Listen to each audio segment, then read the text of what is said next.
Mga busing, pag nagpalitada kayo ng poste, so ganito lang yung gawin nyo para mabilis. So ayan o. Lagyan nyo lang tubing, huwag na yung kayong magtansi-tansi, matagal yun. Ayan o. Ayan, diskarte na pang mabilisan na magplastering ng poste. So, tubing lang yung pinatayo at saka lagyan ng level bar. Oh.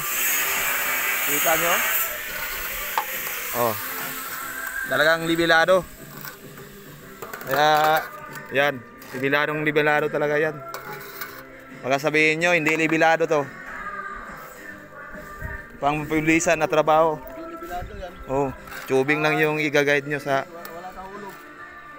poste para mabilis. So, si Uncle yan nagbibirada. Hindi pa yung kasama yung isa nandoon, no? Yung mga veterans, so naka-symbol din siya ng isang git. So ayan, simbol na natin yan. So doon natin banda yon, doon natin ilalagay yung git na ginawa na yan. So 5 meters yan, 5 meters by 1.6 meters. Papunta doon 5 meters, yung kataas naman niya 2.6.